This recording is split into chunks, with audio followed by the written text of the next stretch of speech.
Чикаго ми приїхали в 77-му році. Мене на роботу взяв головний суддя апеляційного суду в Чикаго. Тут є українське село, є місто, де є церкви, де є пекарня, є ресторани українські, є банк український, там школа українська була для нашої дочки, вона там ходила до української школи. Це все було близько і досить вигідно.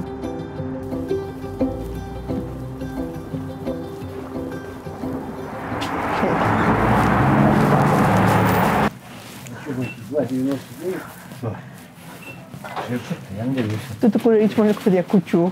В американських крамницях не знайдете. Вони мають кутю розфасовану, вже можна самому вдома зготовити. А продукти, бачиш, мають ті самі, що в Києві бувають тепер. Марто, але ти з внуком, так? Так. Як ти називаєшся? Марко. Дуже, Марко, приємно з тобою познайомитися. Я по тебе багато чула від бабусі. Чи ви будете тут, в Чикаго тепер? Ні, ми їдемо в тому тижні в Чикаго, 4-го їдемо до Мериленду, до сестри. Ага, я так думала. А ви в місті будете? Так. Я тобі подзвоню, може зустрінемося, добре? Може, буде можливість. Добре, до побачення. До побачення. Добре. Вітаємо в українському селі, в Чикаго. В Чикаго також є Україна. Так, ми кажемо.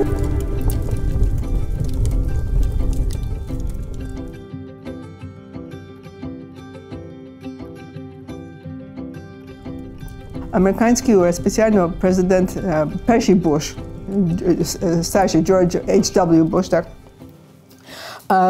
як почалася революція в Польщі, розкол в Мадярщині, в Чехії, Чехословаччині тоді, вони хотіли ті держави підтримати. І бачили, що в тих державах найбільше бракує малого та середнього бізнесу. І нема капіталу на це. То вони заложили підприємницькі фонди, enterprise funds. І Польща мала один, потім Чехословаччина мала один, потім Мадярщина мала, і на Україні. Наш фонд закладався в 94-му році. Наш фонд був зорієнтований на 3 країни – Україна, Білорусь і Молдова. Ми в Білорусі почали, офіс відкрили, нас Лукашенко викинув після року, він не хотів, щоб ми плутали йому ситуацію в якийсь спосіб. То ми тоді виїхали, вернулися назад, тільки на Україні, працювали в Молдові. І від того часу я була на раді директорів, мене президент Клінтон назначив до ради директорів, у нас там було 12 директорів свого початку. І з часом я юристом була директором, а потім, як Наталка Яресько стала міністром фінансів, то мене попросили, щоб я вернулася і очолювала фонд. Наша мета з фондом далі є допомогти підтримати розвиток малого та середнього підприємництва на Україні. Інші держави мають 80-90% всіх підприємців є малі і середні, а в Україні тільки 10-15%. Бо економісти всі кажуть, що те мале підприємство, яке має власника і, може, 10 робітників, помножити його на 1000 разів, кожне маленьке підприємство є міні-економічна зона, яка допомагає, щоб це місто розвивалося, щоб воно забезпечує людей харчами, одягом, освітою, добрим рівнем життя. Якість життя підвищується в тому містечку. І тут треба це зробити також.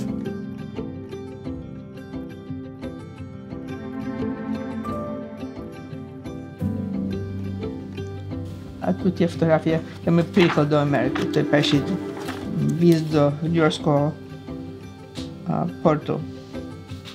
Я знайшла всі чорні білі фотографії нашої родини і хотіла їх, щоб моя дочка і її ровесники розуміли, як ми приїхали в Америку і з яка мета була, і як ми себе в ті перші роки харчували.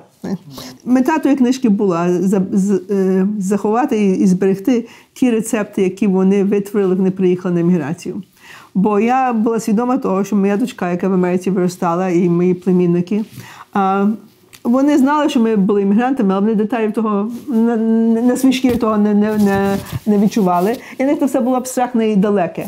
Тому я хотіла, щоб вони зрозуміли, як тяжко наші батьки, їхні діди і баба працювали, щоб це все, щоб дати нам і їм життя ліпше в Америці. І як це все, як та кухня, як це харчування, де ми всі цілою родиною збиралися, як це все відбувалося. Я є корінна українка, я народилася в Бродах.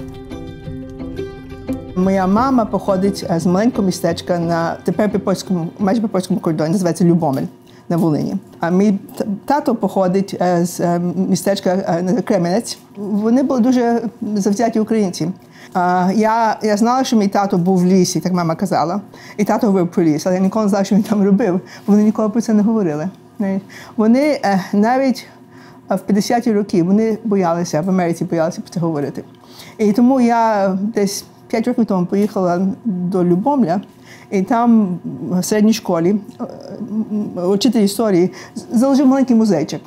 І в тому музейчику були фотографії Любомля з 20-30-х років і 40-х років. І на одній фотографії є ціла група людей, пише організаційна група УПА. І там мій тато є. Ми жили в Балтімор. Наше перше місце, де ми жили в Балтімор. То ми в Балтіморі вже були як мала українська громада. Наша субота була не на забави, а на українську історію, літературу, географію, пісні, вистави на День Святого Миколая. Все треба було це робити. Ми це все робили. І пласт, очевидно, був. Треба постановом бути. Або деякі діти були в сумі, а я була в пласті, наші батьки були в пласті. І як я народилася, мій тато мені все казав, що він моїй мамі сказав тоді, знаєш що, як та війна скінчиться, і ми будемо назад мешкати на Україні. Я хотіла бачити той день, коли Слава піде вчитися в Києві, до університету в Києві. Ну, очевидно, це ніколи не сталося, бо я вже за кордоном була. Але той факт, що я мусила бути в Києві колись в своєму житті, я думаю, було приречене моїм татом. Зараз я в Кременці, перед головним собором Київського патріархату в Кременці, Преображення Христа Господнього. І це колись був ліцей Кременецький. Мій тато тут вчився, як був молодим хлопцем, і тут завершив свою освіту тут, потім він став учителем. Тому це для мене є спеціальне місце. Тато пригадує, що це містечко було дуже тепле. І що люди всі були, громада дуже була з'єднана разом. Хоч вона розкладалася на 3 частини, це такі суспільні частини, але поляки з православними жили добре, і тут була Римо-католицька церква, а євреї також були, знаєте, підтримували громаду. Тут не було такого етнічного якогось конфлікту в тій громаді. Моя фірма в Чикаго представляла багато поляків. Бо в Чикаго, знаєте, до недавна було друге найбільше польське місто на світі. То я з поляками їхала 2-3 рази до Польщі. І Польща тоді була в такому стані, як Україна була в 91-му році, знаєш, в поганому стані. В Кам'янці нічого не було. На одіялах перед Кам'янцем люди продавали те, що могли привезти звідкись або десь інше купити і перепродувати.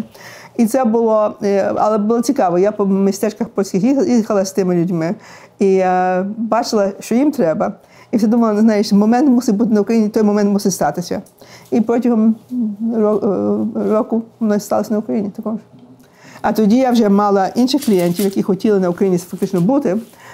Перший мій клієнт була фармацевтична компанія американська, потім була Philip Morris. Я купила для них тютюнну фабрику в Харкові. Потім Крафт, я для них купила шоколадну фабрику в Тростянцях. І тоді один за одним інвестори почали приходити на Україну. Ні один з них по-українськи не говорив, то я мусила роль покупця відігравати, не тільки юриста. Знаєш. Тому то я їхала з ними часом 3-4-5 разів до тих містечок. Ніхто не знав, хто власником того всього був, як передати ті права, що вони передавали, в якому стані воно було. Знаєш, це були цікаві моменти.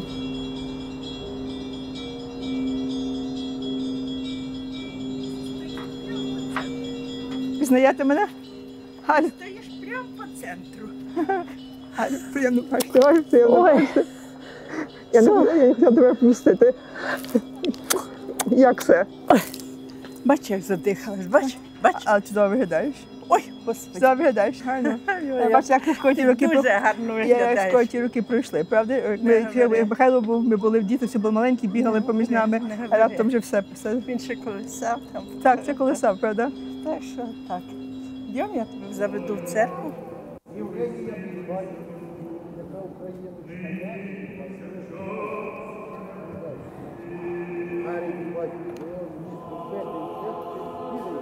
банківська система не працювала, не було банківської системи. І було тяжко, знаєш, іноземці не могли розуміти, що в державі навіть великі покупки мусити за кеш. Що чека не можна, знаєш, з якогось банку міжнародного привезти і дати українцям, і українці будуть знати, що з ним робити.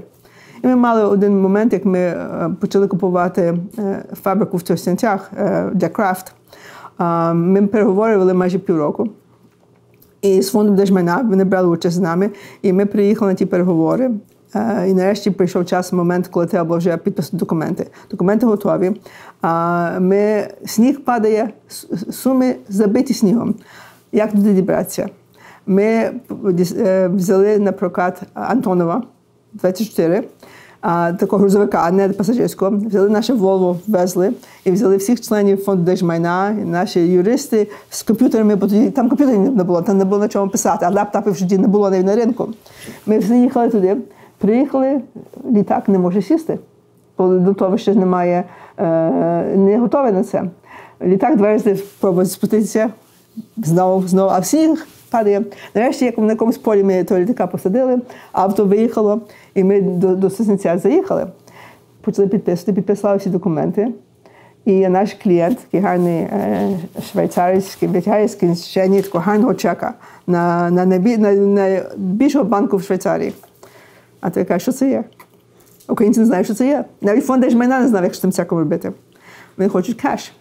Кажеш, ми кеш не веземо, ніде по світі не веземо кеш. Ми все вам даємо, ми даємо чеки, а ви через банківську систему пустіть той чек і будете мати гроші. Але вони знали, що через банківську систему в Україні чек вставити, то поки він дійде до Швейцарії, може взяти 2-3 місяці. Тут не було такої системи, яка вже була, знаєш, випрацьована. Що робити? Ну, окей, продаж не йде. Треба назад до Києва вертатися. Ми летимо всі до Києва машиною, і машина, і ми, і всі документи, і тепер вже йдуть українці з нами також, бо вони хочуть, чи вони продали, не продали, не знаю, гроші хочуть, правда? Вони попідписували все. В випадку ми заїхали до Києва, і що нам де ті гроші діспізати? Ми дзвонимо по банкам, українські банки того не мають на руці. А якраз в той момент, в той час відкривався Credit Lyonnais, французький банк, їхнє перше відділення було на 3-му поверсі Українського дому. Дійсно, це був Ленінський музей, це не був Український дім. В кожному випадку ми приїхали туди, і там такий гарний англієць був, і ми до нього дзвонимо, каже, знаєш що, чи ти маєш якийсь кеш? Він якраз мав гроші. Він сказав, він нам дасть кеш. Але приходьте всі, будете робити клоузинг, називається клоузинг процес, де ми закриваємо транзакцію, тут в мене. Но столів нема. То ми на 3-му поверсі зложили всі документи на підлозі. І вони переглянули всі документи, а Джан витягнув з свого сейфу гроші і вирахував готівкою. І готівкою дав. Ми так купили фабрику крафт в Тростянцях.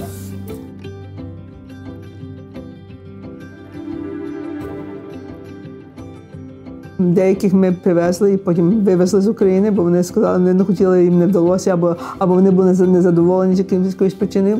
А деякі цілком добре просперують дотепер. Знаєш, Макдональдс просперує дотепер. Найбільш складно було орендувати площу, знаєш, на Хрещатику. Але я думаю, що репутація Макдональдс, всі знали, що Макдональдс є. Це не так, що треба український уряд переконувати, хто це є, що це є. Бо в Москві вже відкрився Макдональдс на той час. Всі хотіли мати Макдональдс. Це було, знаєш, для українського уряду на той час це був знак, що успішно, ми щось успішно зробили. Макдональдс приїхав на Україну. Так, тепер хтось мені каже, що треба на Україні. Ікею треба мати. Тому Ікею вже 20 років говоримо про Ікею. А нарешті буде Ікея. Всі мені пишуть, нарешті буде Ікея, коли на Бориспільській трасі. Я кажу, то та Ікея вже на Бориспільській трасі мала бути 20 років тому, і ще немає. Я повірю, коли вона станеться. Але Ікея, або Starbucks, або що інше хочемо. Ми хочемо на Україні мати. Це дуже важливо. Бо це успіх. Ми досягнули визнання, що ми відповідна країна, можемо мати каву за $3 чашку.